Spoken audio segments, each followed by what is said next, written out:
Morning, everyone. Thank you for joining us for Minnesota Matters. I'm Tess Rice, MBA's General Counsel. As usual, I'm joined by Teresa Kuvas, our Senior Government Relations Manager, and Tom Boswell-Healy, Associate Counsel and Compliance Consultant. This will be recorded and will be on our YouTube page. We're going to kick it off with Teresa because she's on location. She's going to be reporting to us from the state capitol. We're already up to our eyeballs, but I'll let her talk about that. Teresa? Yes, good morning. If there's any echoing, I'm actually on the third floor of the Capitol in the Cass Gilbert conference room. It's actually probably one of the only quiet places right now around the Capitol. So thank you everybody for joining us today. Just kind of wanted to give a quick update, kind of where things are at, where things are going. We are 1 week into the legislative session. They started last Monday or last Tuesday. And as I said on Friday, it's the longest month ever of this legislative session just because so much is already happening. Just kind of even from the time you come into the Capitol, there's now 4 entry points that have security set up. It's going to be a very quick session. They will be done 12 weeks from yesterday, so they have to adjourn by May 18th. We have actually 4 weeks now till the first committee deadline, so that will be a good gauge kind of where things are at that we're following. And then a legislative break, but everything is going to be very quick. I think we've talked about it on the last Minnesota Matters that, we get a lot of things that are happening around the Capitol from emails that come to us. And there's no shortage of issues this year. In the Commerce Committee hearing that I was in right now, they're hearing bills on HOAs, on for mortgage foreclosure postponement, and then also a mortgage satisfaction bill, three that we do care about. So I will head back down there shortly. Um, but again, at the Capitol, we're still in a very split legislature, 67-67 tie in the House. Everything needs to get through with at least 68 votes off the floor. Not much is going to probably happen in the committees unless there is a bipartisan um, agreement on all these bills. And so you're going to see a lot of amendments and a lot of committees that are kind of one-sided because again, it's also an election year. So much is happening. And then in the Senate, we have a 34-33. The governor is not running for reelection, so he really can let loose on what he wants to do this year. So definitely a whole lot happening around here. On Friday, we get the February forecasts. It's a supplemental budget year. Question is, will they have any money to spend? Maybe, maybe not. Are they, what's the looming deficit going to look like in the upcoming years? Um, Oftentimes a bonding bill this year, super majority needed for that. It's gonna be really tough to get everybody in agreement on that one as well. Um, some of the things that we're watching this year, and I'm going to kind of keep on some of the stuff high level, and then I'll probably jump off and Tess and get into more of the details. One that I know that a lot of you on this call are watching is the pass-through entity tax provision that sunsetted at the end of 2025. This is definitely going to be one that impacts a lot of people on this call. The tax chairs are well aware of it. The administration's well aware of it. The question remains, will there be a tax bill this year? As DFL leader Stevenson said last week, there hasn't been a tax bill in an election year since 2014. So a tax bill must start in the House and both, again, we have co-chairs on the tax committee. One of them definitely wants it. The other one remains to be seen. But again, it really depends on if there is a tax bill. This will very highly likely be in it. The question just remains, will there be a tax bill or not? Other things that we are watching. One thing that we're kind of keeping very high level at this point, it kind of popped up in the last week or so, is I call it the Illinois inspired prohibition on interchange on sales tax. This one popped up. It's been a complete mess in Illinois past 2 years ago, which does not allow the interchange to be charged on the sales tax. And so it's been in the courts for the last 2 years, hasn't been up and running. It was a backroom deal in Illinois. It's percolating in a lot of the states. It was brought up in the last week or two here. We expect that there will be a bill introduction, whether it moves anywhere or not. We're going to continue to kind of talk about how difficult and how there is no processing in place for this type of prohibition. So again, we're having lots of conversations. We met with the legislators last week on that one.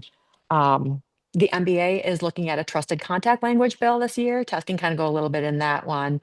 It really kind of looks at the stuff that we did in 2020 around fraud and being able to contact somebody that's not on the account but is trusted when a bank does see um, fraudulent activity.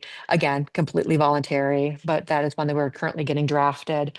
Unclaimed property is rearing its ugly head again this year. I'm going to let Tess kind of talk about that one a little bit. This Thursday in the House Commerce Committee, and I believe it'll be in the Senate Commerce Committee also, is those virtual currency kiosks is an outright ban on those kiosks. They're seeing a lot of fraud in the cities that they are implemented in. I see them at the malls. I think they're in gas stations, but it's a very high level of fraud on those. We did regulate them 2 years ago, but that is an area that I know the Department of Commerce and legislators want to look at banning completely. Those are some of the high level stuff. We do have Bank Day at the Capitol on March 24th. Renee, if you can drop the link in for that as well. We have our annual Washington trip, May 5th through the 7th. So if you'd like to come and join us there, that is also open for registration. And then every Friday during the legislative session, I send out political insights, which gives more detail on what's happening in this week, what's coming up, and what bills have been introduced. So make sure you get hooked up to get that every week. And then, a variety of bills and anything else the test really kind of wants to hit on. I'm going to pass it back over to her and she can kind of get into some of those details. So Thank you, intrepid reporter. thank you. Talk to you soon. So the trusted contact bill is MBA's bill. Some banks are doing this already where you offer your customers the option to appoint a trusted contact that the bank can get a hold of if you can't get a hold of your customer or if you suspect fraud. Even if it's looking like it's going dormant, you could use it for that purpose too, and it would provide protection for you from liability in every which way because that's our bill. So I think a lot of banks are doing this already. So the idea is just to get those protections in statute. The unclaimed property issue, I don't know if we mentioned this before, but the Department of Commerce was looking at not regulating safe deposit box contents as unclaimed property. They do not like managing all the things that come from safe deposit boxes. Although they are happy to get things that they can resell if the person doesn't claim it, they find many things don't have commercial value and they don't really want those things. And so they did come up with language that would take safe deposit right out of unclaimed property. Thereby, banks would have like no guidance on what to do with those contents. We expressed very strongly in our good cop, bad cop fashion that that was not going to be a workable thing for the industry. And so now safe deposit is back in the bill. I think what they're going to do is provide some liability protections if a bank deems some of the contents to be worthless, and they're going to maybe list specific things. But there will also be protections from liability if a bank makes a reasonable assumption that something is worthless. Their example is makeup. If there's makeup in a safe deposit box, then you would throw it away. You would not send it to the Department of Commerce. She mentioned virtual currency kiosk. We were looking at introducing some protections for those this year to give the users stronger protections. And when we proposed that to the Department of Commerce, they said, "Hey, I think we're going to try to get rid of them altogether." So that sounded like a better deal to us, but I think that the plan B, if that doesn't work, would be stronger protections for consumers, just because of the prevalence of fraud with that. We also had an issue with campaign accounts. When someone's running for office and they come into the bank, a lot of times that's a situation where bank employees haven't seen it before. People aren't always running for office, and um, it's not something that people are used to handling. And so a legislator it was upset because he was told that someone was having trouble with their bank. And we've been able to negotiate us sending a bulletin out to the membership, and I'll also add more information into our deposit manual on that topic.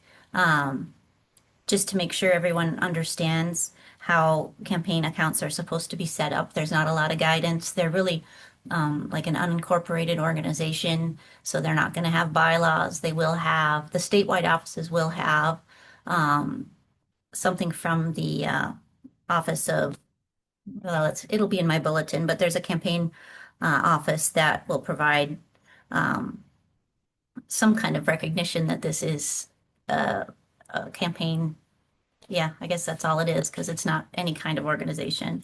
So we need to get approval from the state first, but then we'll be sending that out to the membership.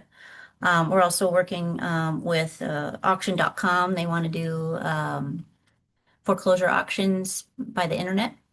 They think they can raise more money that way and also have the opportunity to appoint a third party who would handle foreclosure sales. That would not be the sheriff's office. So they are, I'm sure, negotiating that with the sheriff's departments. Carvana has a bill to allow electronic signatures on car titles and also electronic titles. That's what they're trying to move towards a totally electronic system. The bankers we've talked to thought that might be a lot more effective for banks, a lot more streamlined. So we're looking, I think that one would be okay. There's a lot of other things that we're working on, but I won't bore you with them until they become important. So that is it for what's going on at the Capitol already. I will turn it over to Tom now. He was going to talk about FinCEN's GTO that covered Ramsey and Hennepin and maybe anything else that FinCEN's been doing. They've been very active. There he is. There we go. My mouse wasn't working there. Yeah, so talking about some BSA stuff, which is not something we would normally cover in Minnesota Matters because it's not Minnesota specific, but as many of us know, FinCEN has taken some Minnesota specific actions related to fraud in state programs and looking for more information related to that. The geographic targeting order was effective the 12th of February. So from that time forward, if you're an institution that has a location in Ramsey or Hennepin County, then you need to track certain funds transfers. And these are funds transfers that are being originated by a person who's provided an address uh, that's either in Hennepin or Ramsey County. And then the funds transfer needs to go overseas to a non-US destination. So some of the questions we've received about that, just kind of starting with the last bit there, it's got to be a non-US location. So if it's going to Puerto Rico or any of the Caribbean islands or even Pacific islands that are US territories, those are US. So it's not considered overseas.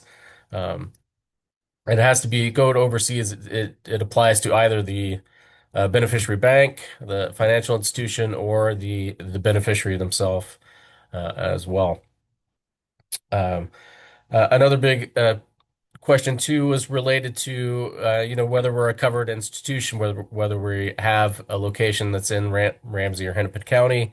It refers not just to your normal like branch facilities. It could cover a deposit production office, loan production office, any of those kinds of things as well.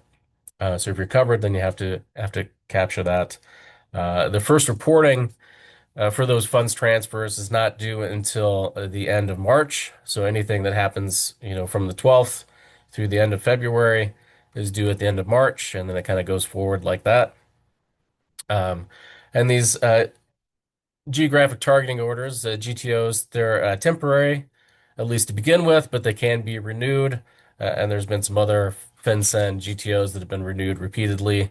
Um, One in particular was related to other areas where there's real estate sales that are cash, so they're going after title companies and other title service providers that facilitated a cash sale um, of certain amounts. So they had some collection in there, and those have been renewed multiple times, and this could be renewed as well. It could also be something that expands out to cover not just Minnesota, but covers other areas in addition. Um, since the fraud didn't occur just in Minnesota, even though we're kind of the headline, it occurred in other states too, so it may expand out to other states as well. Um, and those funds transfers, it's the same. It's kind of built off of your existing funds transfer collections that you have to do already. So it's the 3,000 and above as another limitation.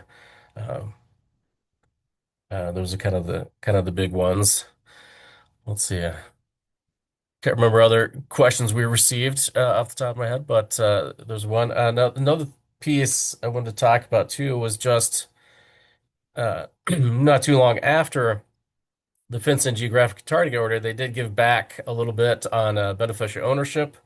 So on the on the 13th of February, they provided accepted relief for banks on benefit ownership requirement. So the way the rule is currently written, anytime a legal entity comes in and opens an account, regardless of whether they've had an existing account, you know, excuse me, whether they've had an existing account or not.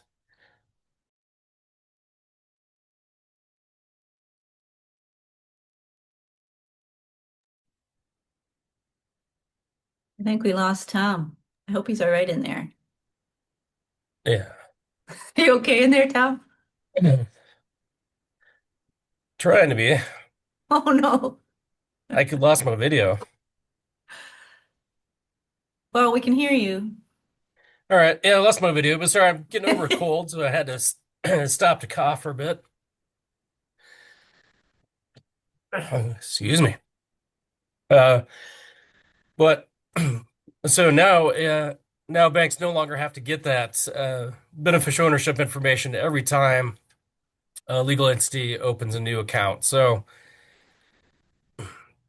you only have to do it if you've received uh, information that suggests that there's been a change uh, for that. So if the accountant comes in for a legal entity representative and says making a deposit account, and they said, oh, we were just purchased. That would be something that would trigger the bank to request the beneficial ownership information again, just to make sure that everything's the same or they have the current information.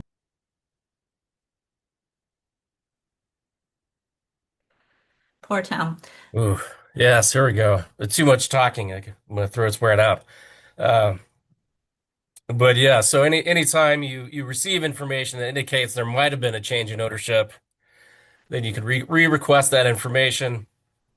Uh, you can rely on the information that you've already obtained to send out that request.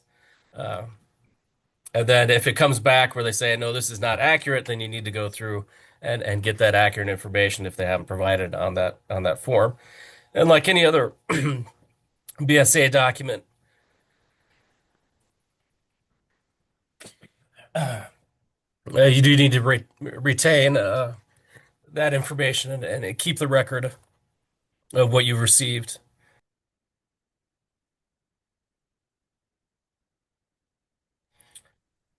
Sorry about that. Ooh. So it's a good thing for banks. If you got this, you no longer have to get that beneficial ownership information every time you open a new account. I would just caution if you have, as you likely to have policies and procedures that reflect the current regulation, make sure you update those. Uh, if you're going to take advantage of this accepted relief, which I would imagine most banks would want to take advantage of it because it was a significant burden and not very helpful of anything to get the same confirm that the BOI has not changed whenever a legal entity opens a new account when they're an existing customer. So it's a beneficial thing. Is that a pun? And we've got, yeah, some of these BSA topics and other ones will be covered in our AML BSA workshop in April 14th and 15th. And I see a question about, does it apply to loans? Yeah, it applies to any account. So it'd be loans, deposits. It also covers um, the account management, cash management, which is termed a different separate account as well. So any type of account is covered.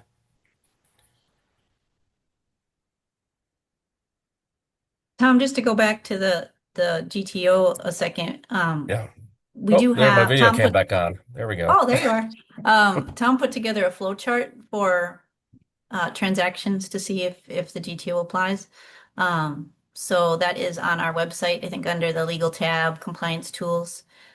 We also have a webinar that we did that was recorded, and that is on our YouTube page, I believe. So where all the other Minnesota Matters stuff. Here's a question, Tom. Could I get a clarification on the GTO? If a beneficiary's funds stay in the US but provide a foreign address, would that be considered a covered transaction? Yeah, I think that's a an interesting question. It so the in that case the funds, the recipients, or the beneficiary financial institution is domestic in that case, but the individual beneficiary is a foreign address.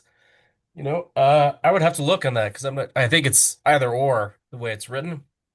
So it may not be clear on whether that's technically covered or not. Maybe it's covered in your flow chart. Yeah, I don't think it is. Oh, you don't? Okay. Oh, excuse me. I'm just trying to pull up the actual thing because I think the way that it's written, uh, just looking at it real quick. Yeah, either the beneficiary or recipient is located outside the United States.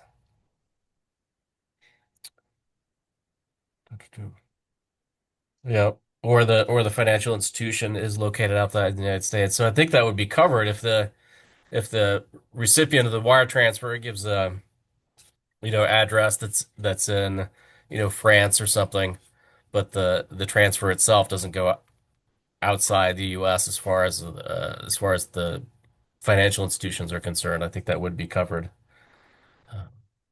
Well, But you had that's to a be good on one. the That's the safe first side. time. Yeah, it's a first impression question from me, but that's a good one. Yeah. Well, there's a lot of them with this, right? I mean, there are a lot of unanswered questions that banks have just had to forge ahead and do their best, right?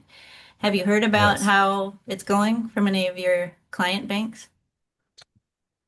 Um, you know, many of the banks have been smaller, so it's a little easier for them to comply to a certain degree. One, they don't have the volume that may be covered, but two, they could do more kind of hands-on work. When you only have five that you're dealing with potentially, it's easier to handle than if you have 500. Some of the larger banks would have a significant could have significant volume that they're looking at.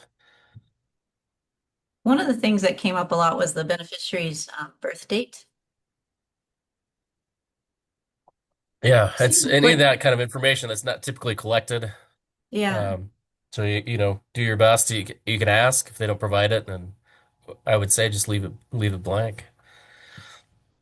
I mean, I think it's incumbent upon you to ask, but you certainly can't require it. I think that was a question too, whether banks could turn away these funds transfers if they didn't get the information required to be submitted. True. There was a question about whether FinCEN came out with additional FAQs for the GTO. I only saw the first FAQs. I haven't seen a second one. Those ones were helpful a little bit at the bottom, but it was pretty much a restatement otherwise. Yeah. Have you Yeah, seen others? the I haven't seen any subsequent frequently asked questions from FinCEN. There's a little help in their frequently asked questions, but not certainly not as much as you would like with kind of the ambiguity in the order itself and the kind of the expansive nature of what's requested to be included in the submission. So There has been a lot of pressure from the industry on FinCEN to provide more information, both from ABA, probably ICBA, and then the Bank Policy Institute for the very large banks. they wanted an extension as well. We tried for that. That didn't happen. Um, so they've been asking. It's not for lack of asking, Right. that we don't have new answers. Yeah, yeah, certainly.